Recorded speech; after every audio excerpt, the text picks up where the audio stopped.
Assalamualaikum warahmatullahi wabarakatuh. Waalaikumsalam warahmatullahi wabarakatuh. Alhamdulillahirabbil alamin. Wa bihi nasta'inu ala umurid dunya waddin. Wassalatu wassalamu ala asyrafil anbiya'i wal mursalin. Sayyidina wa habibina wa syafi'ina wa maulana Muhammadin sallallahu alaihi wasallam wa ala alihi wa sahbihi wa man tabi'ahu wa nasarahu ila yaumiddin. Subhanaka la ilma lana illa ma 'allamtana innaka antal alimul hakim. Subuhun qudusun rabbuna wa rabbul malaikati war ruh. Hasbunallahu wa ni'mal wakil. Fanqalabu bi ni'matin minallahi wa fadlin lam yamsashum su' wattaba'u ridwanallah wallahu zu fadlin azim. Allahumma aslih ummata Muhammadin sallallahu alaihi wasallam wa farrij an ummati Muhammadin sallallahu alaihi wasallam warham ummata Muhammadin sallallahu alaihi wasallam wansur wahfaz wa ayyid nahdatal watani fil alamin bihaqqi Muhammadin sallallahu alaihi wasallam. Allahumma anfa'na bima 'allamtana wa 'allimna ma yanfa'una rabbi zidna ilma amin ya rabbal alamin. Bapak Ibu jamaah salat zuhur yang dimuliakan Allah Subhanahu wa taala. Kita bersyukur kepada Allah tiada henti atas segala nikmat dan karunia yang terus-menerus mengalir terlimpah kepada kita semua. Baik saat kita menyadari itu sebagai karunia Allah, yang kemudian kita mengucap alhamdulillah, dan yang lebih banyak lagi adalah ketika kita tanpa sadar telah merasakan semua kasih sayang dari Allah dan lisan kita sedikit untuk mengucap syukur kepada Allah. Maka melalui ibadah sholat ini kita menyempurnakan syukur kita. Bukan saja dengan lisan kita berkata alhamdulillah, tapi kedua kaki kita melangkah ke masjid, bagian dari syukur. Gerakan tangan kita menghadapnya muka kita ke tempat sujud, ini juga bagian dari bentuk syukur. Inni wajjahtu wajhiya lilladzi fataras samawati wal ardh. Oleh karena itu, Bapak Ibu yang dirahmati Allah Subhanahu wa taala, tidak ada keadaan yang sangat dekat antara seorang hamba kepada Allah melebihi keadaan yaitu orang ketika sholat. Jadi kalau bicaranya orang atau hamba yang lagi dekat-dekat sama Allah, itu dia berada dalam keadaan melaksanakan sholat.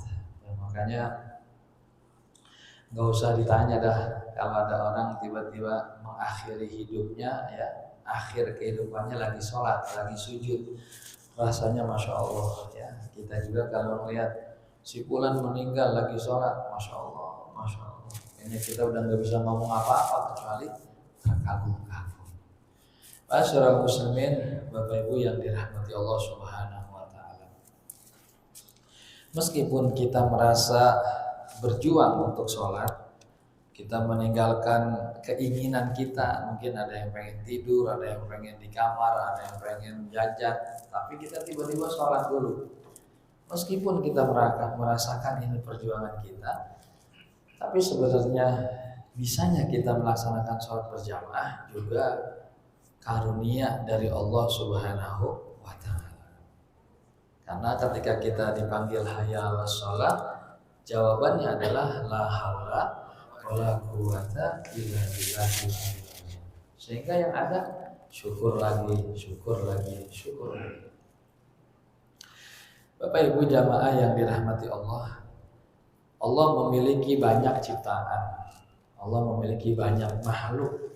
Selain Allah di muka bumi ini namanya makhluk. Apa itu makhluk? Masiwallah. Makhluk itu selain Allah itu makhluk.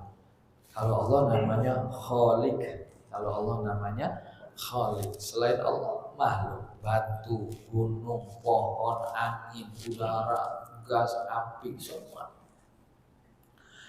Tapi dari segitu banyak makhluk ya yang Allah ciptakan, yang Allah kasih kehidupan, yang Allah limpahkan nikmat dan karunia, ya Allah Subhanahu wa taala memberikan pilihan istimewa, membuat sebuah pertemuan yang indah, bahkan mengamanahkan seluruh kekayaan semesta alam ini kepada makhluk pilihan Allah Subhanahu wa taala. Makhluk yang dipilih sama Allah itulah namanya manusia. Jadi Bapak Ibu, bisa nggak ketika kita melihat keindahan semesta alam gitu, ya, kita jangan merasa minder, ya, seperti umpamanya kita jalan ke daerah puncak, terus bisa nggak kita rasakan ini dititip oleh Allah buat saya, gitu, bisa nggak? Apa kita bilang enak ya yang punya rumah mewah, yang tanahnya luas? Ini kita tercerabut dari kemuliaan, ya, di mana Allah Subhanahu wa taala mewariskan semua kekayaan semesta ini buat kita. Toh orang-orang yang kita anggap memiliki dunia, dia hanya punya surat. Hanya punya apa? Surat. Surat itu kan bisa hilang. Nih, 30 hektar tanah si fulan. Apanya yang dipegang? Cuman selembar surat. Terus kalau kita ngomong itu punya saya tuh, siapa juga yang mau bantah? Gitu kan. Orang kagak ada mereknya. Kecuali baju kita pakai. Ini baju saya kita pakai. Ini kan dunia ini kan lepas dari tangan kita. Kita menjadi kecil ketika kita lupa sama Allah. Tapi kita akan menjadi besar ketika kita ingat kepada Allah. Kalau kita sholat, lewat sholat kita ingat nih sekarang perusahaan. Memang secara prosedural, secara struktural ada kepala kantor, pemilik saham. Tapi secara keimanan semua ini punya Allah. Akhirnya hati kita ya udah tenang aja. Bapak-bapak, ibu-ibu suka baca tuh. Lillahi ma fis samawati wa ma fil ard. Punya Allah semua yang ada di langit dan yang ada di bumi. Jadi ketika kita menyadari Allah itu sebagai pemilik, sementara kita adalah makhluk yang paling disayang, yang paling dicinta, maka ketika ada sebuah persoalan, hati kita nggak boleh terlalu gundah gulana. Kalau bahasa kita mah, ente hidup santai amat sih, nggak pusing kayak orang. Ya, tenang aja, orang saya dekat sama yang punya urusan kehidupan, nah gitu kira-kira ya. Anak kita atau diri kita acara yang lain pada ngantri, ente kok nggak ngantri? Tenang aja, orang yang jaga pintu gerbang ponakan saya. Jadi maksudnya kita merasakan itu sebagai sebuah karunia yang terbesar dari Allah Subhanahu wa taala. Jadi saya pengen nih bapak-bapak yang sholat, ibu-ibu sholat, hatinya besar, jiwanya lapang, ya. Dan termasuk ini sudah dilakukan habis sholat, santai-santai aja dulu kita ngaji gitu, ya, jangan buru-buru. Ya. Nah, tapi saya juga menyadari kita tidak akan lama karena bapak ibu perlu makan siang, perlu istirahat. Kemudian apa? Kemudian Allah Subhanahu wa taala membangun dialog, membangun komunikasi, ngajak bicara. Makhluk-makhluk yang lain terbatas pada pembicaraan tasbih, mereka bertasbih, mereka berzikir. Kita tidak mendengar ada perintah Allah kepada hewan. Tidak, hewan itu selesai pada memuji Allah saja. Mereka hanya menjalankan tugasnya sebagai takdir. Ya kalau takdirnya burung ya terbang, takdirnya ikan berenang, udah gitu aja. Tapi manusia diikat hubungan mesra kepada Allah lewat dialog-dialog, lewat doa-doa. Satu di antara dialog Allah kepada kita yaitu Al-Qur'an. Jadi ketika sholat nih kita dialog sama Allah. Kayaknya pengen nambah nih kita baca Quran. Dan salah satu bapak-bapak ibu-ibu ada 114 surah dalam Al-Quran yang namanya bervariasi, beragam. Ada dari nama benda, binatang, nama nabi, nama orang, ya kan? Ada nama apa lagi? Nama ya tadi benda-benda binatang, ada anahal, ada anamel, ada semut, ada lebah, ada sapi apa? Sapi betina, ada Maryam, ada Ibrahim, ada Nuh. Kemudian ada lagi kamar-kamar Al-Hujarat, ada lagi gajah, matahari, bulan. Tapi ada satu surah yang di situ pakai nama Sang Pencipta. Surah apa dalam Al-Quran yang namanya dari nama Allah? Halo, halo? Hah?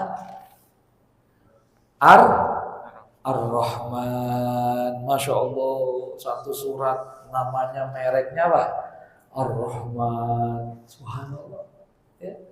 Surat yang ditulis pakai kop surat Allah langsung. Ini bapak-bapak kalau di antara di sini ada yang ditelepon sama Prabowo, keren. Bapak datang jadi menteri.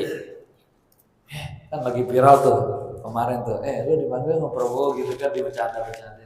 Ini surat namanya Ar-Rahman. Surat keberapa itu? Surat keberapa? 50. Alhamdulillah. Ini tenang ngajinya nih. Udah buka apa belum ini kira-kira? Bapak dikirimin surat nggak dibuka-buka. Kira-kira yang kirimin surat senang apa kesal? Waduh, kata kepala sekolah, Bapak saya kirimin surat nih, anaknya gini emang nggak dibaca-baca? Enggak Bu, saya sibuk. Bapak dunia aja, anaknya belajar nggak diperhatiin, gitu diomelin.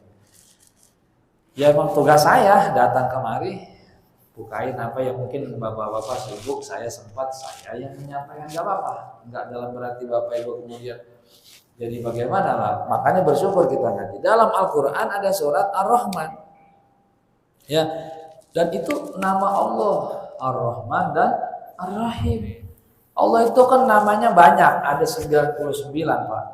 Tapi Allah punya nama yang Allah itu senang. Sama kayak bapak-bapak nih ya. Bapak-bapak punya baju banyak di lemari, punya kaos banyak. Tapi bapak ada yang senang. Kalau pakai kaos ini nih badan saya lebih gagah gitu kan. Punya sendal, punya sepatu, kan ada yang disenangi. Allah Subhanahu wa taala itu senang sekali kalau dia zatnya itu dipanggil dengan dua sifat yang beriringan, Ar-Rahman dan Ar-Rahim. Makanya dalam surat Ar-Rahman itu Allah ngasih tahu, ya, saking sayangnya Allah kepada kita nih, Allah kasih tahu.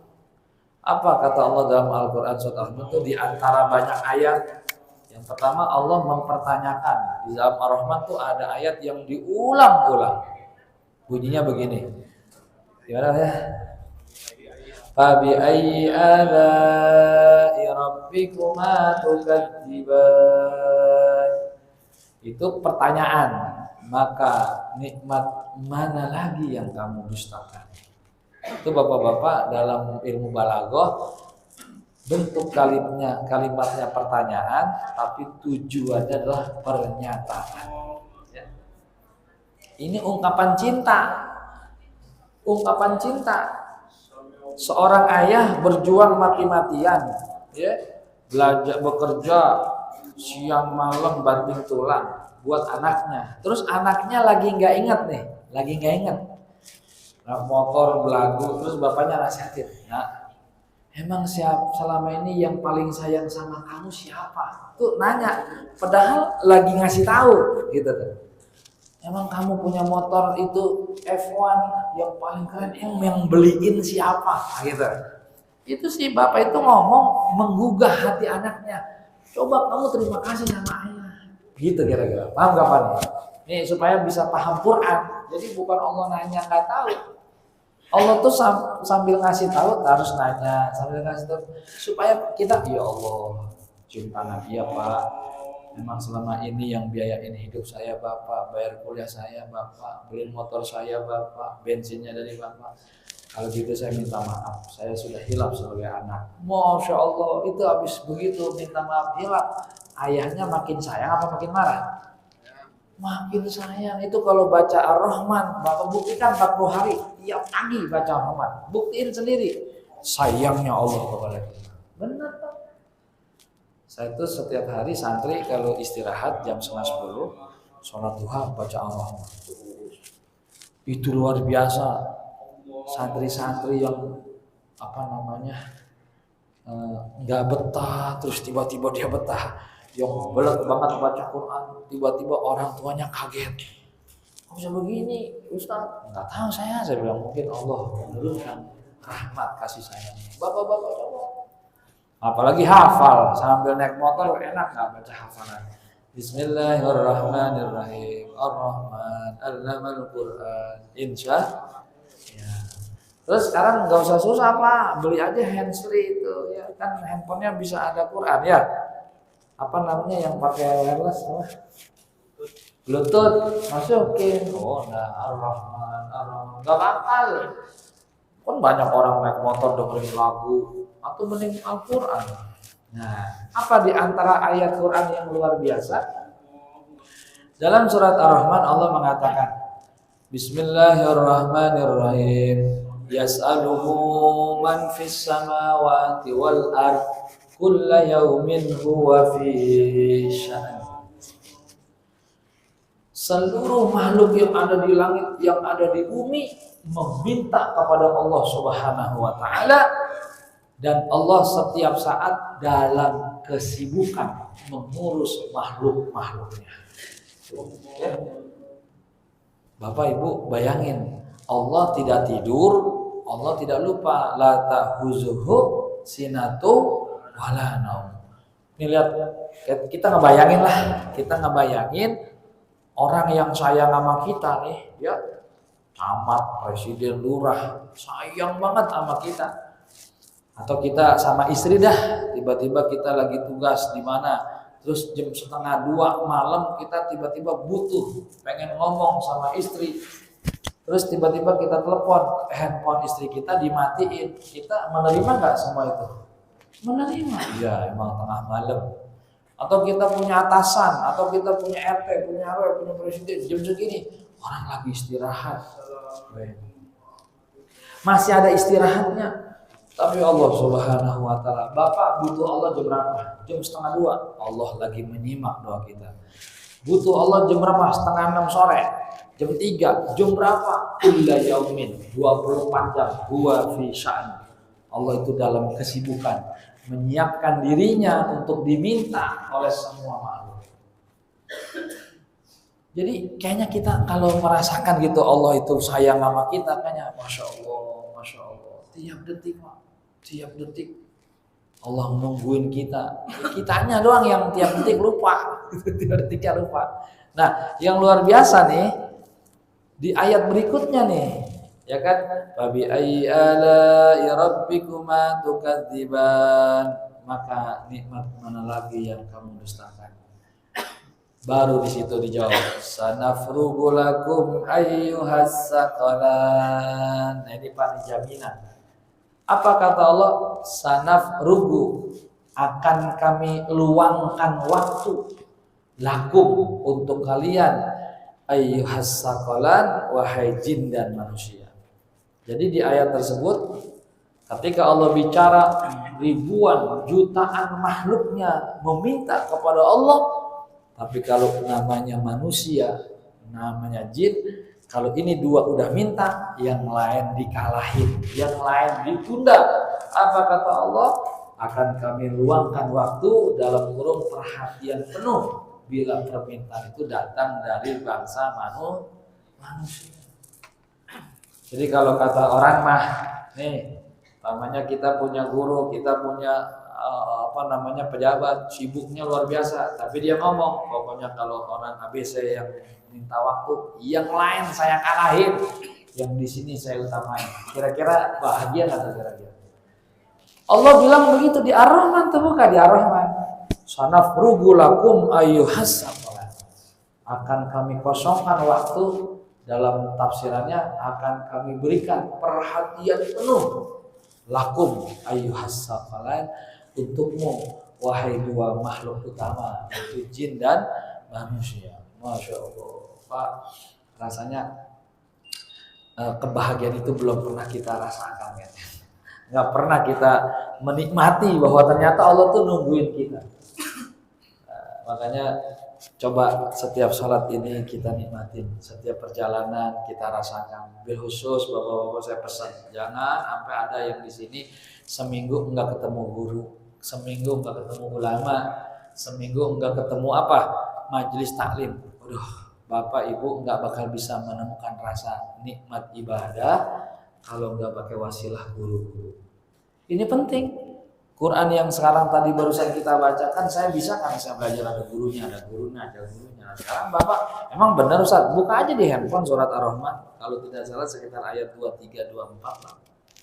Bagaimana Allah Subhanahu wa taala di antara sekian makhluknya yang meminta, tapi kalau udah manusia yang minta, yang lain ditunda. Oh ya, di dalam kitab Irsyadul Ibad bab sodakoh. Ini salah satu penguat, nanti Bapak bisa buka kitabnya ya. Ada seorang yang kerjaannya masuk hutan. Bapak-bapak pernah lihat nggak ada orang yang kerjanya nyari telur semut? Ya, roto, asal ada pohon gede dia sogok ngambil telur semut. Jualnya begitu dia, jual. Nah, dia juga suka ngambilin telur burung diambil. Sehingga ada sepasang burung ya yang sejak dia kawin itu telurnya nggak pernah netes, diambil, diambil. Akhirnya burung itu berdoa kepada Allah. Ya Allah ya Rabbi, takdirmu kau jadikan saya pasangan. Kan tujuan pasangan bertelur, tujuan telur netes. Tapi telur saya ini setiap kali saya bertelur diambil sama orang, diambil sama manusia. Terus kata Allah, apa maumu? Saya pengen dia telah merusak keturunan saya. Saya pengen dia dihukum. Gimana kayak caranya? Celaka. Diiyain sama Allah. Ya udah nanti kalau ini orang naik pohon ngambil telur kamu, saya celakain. Sehari, seminggu, sebulan, telur lagi dia. Begitu dia betul lagi, ini orang yang emang kerjaannya masuk hutan itu punya jadwal. Kalau udah sekian minggu mesti ke hutan. Mungkin semut udah pada bertelur, burung-burung. Berjalanlah dia dari rumahnya biasa karena masuk hutan bawa bekal. Ya, begitu bawa bekal, kira-kira masih tinggal sepertiga jalan menuju hutan, dia ketemu seorang tua yang sepertinya menderita, sepertinya kayak orang capek. Tanya, Bapak mau kemana? Saya seorang musafir, gitu. Terus kenapa Bapak seperti pucat? Saya sudah 2 hari ini tidak makan. Ya sudah, kata dia, bagaimana kalau kita makan dulu bareng? Si musafir tadi diajak makan sama pemuda tadi. Pemuda tadi bawa bekal. Makanlah dia, selesai orang itu pergi musafir, si pemuda masuk hutan. Begitu sampai di pohon-pohon yang ada burung, itu burung senyum. Ini saatnya doa-doaku diijabah. Begitu. Akhirnya orang itu naik pohon, maka tiba-tiba pohon itu bergoyang. Kata burung, pasti dia jatuh, pasti dia celaka. Kan saya udah minta sama Tuhan, sama Allah. Nah, akhirnya Bapak sekalian, luar biasa. Begitu pemuda itu naik, pohonnya goyang, ya dia naik aja, goyang aja ya, pohon dinaikin goyang. Akhirnya sampai di atas, diambil telurnya, dibawa pulang. Burung komplain sama Allah, ya Allah, kemarin saya berdoa katanya iya. Apa kata Allah? Wahai burung, ini hambaku. Dia datang untuk melakukan ini pengambilannya dia setelah melakukan sedekah. Dan dia datang untuk mencukupi anak istrinya dalam kehidupan. Maka ku menangkan dia sebagai hambaku. Manusia bisa mengalahkan doa. Bapak pernah dengar Nabi Muhammad pernah belah bulan? Pernah dengar Nabi Muhammad nahan matahari biar jangan geser? Bapak pernah dengar ada seorang wali Allah naik mobil, naik sepeda motor, nggak pakai bensin. Di Polsek Kalideres ada seorang yang ditangkap, motornya mau diangkat, 10 polisi nggak bisa ngangkat. Itu doa-doa kita yang bisa didengar sama Allah. Kenapa hari ini kita tidak berdaya menghadapi masalah?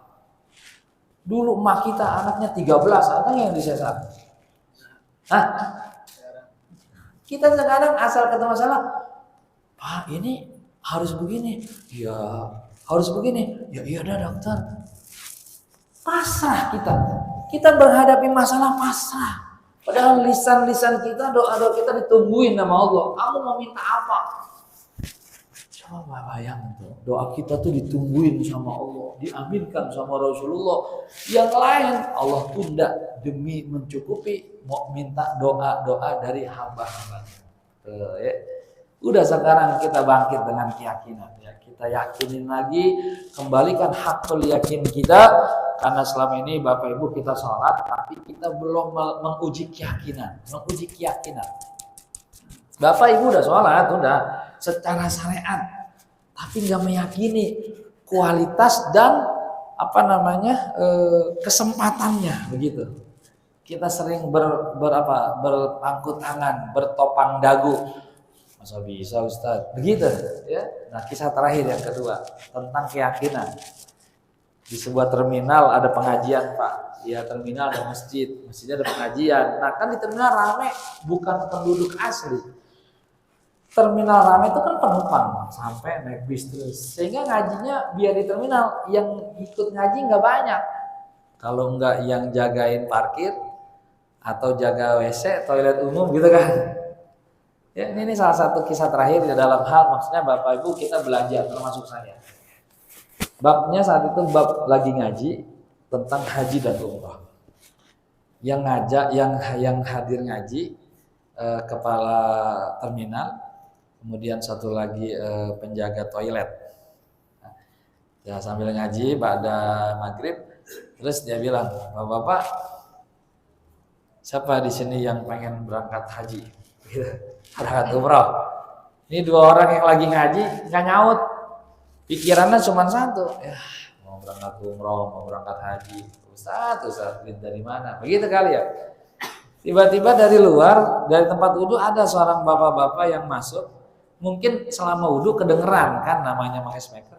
Akhirnya dia masuk bilang begini, Ustaz, saya siap berangkat umrah dan haji. Ternyata itu tukang ngambilin botol-botol aqua, apa namanya? Pemulung masuk. Saya ini sama tukang toilet sama kepala terkenal diketawain. Lo baru masuk main angkat-angkat tangan aja kayak tahu aja apa yang ditanya gitu, namanya teman. Kata dia, gue dengar sih tadi di tempat duduk, katanya begini, siapa yang diantara kalian yang pengen haji umroh? Dia angkat tangan. Apa kata Ustaz?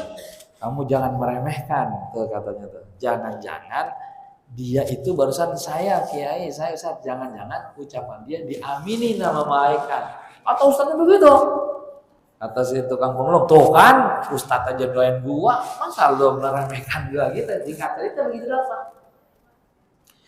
Ya tapi itulah keyakinannya. Dia pemulung, rumahnya tidak mewah, pulangnya sebulan sekali, tapi Allah punya takdir yang luar biasa ya. Daerah mana lah saya lupa itu di Jawa Barat yang pas ada habis gempa, terus ada bantuan, beberapa sekolah madrasah hancur, tiba-tiba ada bantuan dari Kedutaan Besar Arab Saudi, dibangunlah sekolah itu. Setelah sekolah madrasah itu dibangun, lalu disurvei oleh perwakilan duta besar. Maka kepada semua guru-guru, kepala sekolah bilang, udah anak-anak sekarang ditinggal dulu, kasih tugas PR atau menggambar. Singkat ceritanya guru-guru kumpul di kantor menerima kedutaan besar itu, lalu dengan bahasa yang diterjemahkan dia bilang, saya pengen lihat bangunan yang sudah saya bangun. Itu bapak-bapak masuk kelas 3. Pada saat itu di kelas 3 semuanya lagi ngegambar. Dia liatin hampir sama gambar-gambarnya, gunung, ada pohon kelapa, matahari di tengah, begitu lah, pokoknya sama. Rumputnya boneka dan sebagainya. Tapi ada satu murid yang gambarnya beda dari sekian. Akhirnya kata si tamu itu siapa namanya? Dipanggil ke depan, didialogkan, terus ditanya, nah ini kamu gambar apa? Gambarnya warna hitam, kotak. Tanya sama gurunya ya, menerjemahkan ke kedutaan besar. Ini gambar apa? Anak itu bilang, ini gambar ada di kalender di rumah. Bapak saya kalau pulang sebulan sekali suka ngomong sambil nunjuk foto ini begini. Dek, doain Bapak biar kemari gitu. Doain Bapak biar kemari. Nunjuknya apa? Kalender yang ada gambar kotak hitam. Apa kotak hitam? Ka'bah. Dan anaknya bikin Ka'bah, yang lain bikin pegunungan, mereka di dalam. Apa dia bilang? Bapak saya nunjuk ini mulu kalau pulang. Ditanya sama kedutaan besar, ini siapa? Orang tuanya apa? Dibilang ini orang tuanya pemulung, kerjanya Jakarta, pulangnya sebulan sekali. Ditanya lagi, ulang lagi pertanyaan apa? Anaknya polos ngomongnya. Ini bapak saya kalau pulang suka ngomong begini mulu. Nih bapak mau ngomong ini, bapak mau ngomong. Detik itu juga itu perwakilan kedutaan besar bilang sama kepala sekolah. Ini anak bapak ibunya suruh menghadap kantor saya bawa KTP, kita bikin paspor berangkatin umroh. Dan sebenarnya bicara keyakinan itu adanya di kita. Ya. Kadang kita yakin dengan dunia, padahal dunia akan kita tinggalkan. Betul? Kadang kita yakin dengan dunia, padahal dunia hanya tempat sementara. Padahal akhirat yang abadi, yang kekal, kadang-kadang kita lupa. Lewat ngaji, lewat sholat, Bapak Ibu, ayo kita jaga keyakinan ukhrawi kita. Kita kembalikan rasa syukur dengan Islam yang sudah kita peluk selama kita lahir sampai sekarang. Dan terus kita yakinin, nggak mungkin Bapak puluhan tahun sembahyang sama Allah nggak dekat. Ayo kita manfaatkan kedekatan kita kepada Allah dengan banyak-banyak berdoa, berkhusus buat bangsa kita. Besok tanggal 20 akan pergantian apa? Presiden ya. Mudah-mudahan ya akan lebih baik negara kita, akan lebih sejahtera, dan setelah itu akan segera disusul dengan pilkada. Pokoknya banyak dah itu ya, kita hanya bisa berdoa ya, karena kita bukan pengambil kebijakan, kita rakyat biasa, tapi kita punya kesempatan yang sama kepada pejabat ketika bicara berhadapan sama Allah. Mudah-mudahan keluarga besar PT ABC selalu dalam kesehatan, urusan kita selalu terpelihara, terjaga, masing-masing keluarga selalu dalam keadaan samawa, dan tidak ada di antara kita yang meninggal dunia kecuali dalam keadaan husnul khatimah, sudah haji dan umrah. Bisirril Fatihah. Bismillahirrahmanirrahim. Alhamdulillahirabbil alamin arrahmanir rahim maliki yaumiddin. Iyyaka na'budu wa iyyaka nasta'in. Shiratal ladzina an'amta 'alaihim ghairil maghdubi 'alaihim waladdallin. Amin ya rabbal alamin. Sekian, terima kasih, mohon maaf. Wallahul muwaffiq wal hadi ila sabilir rasyad. Wassalamualaikum warahmatullahi wabarakatuh. Sallallahu alaihi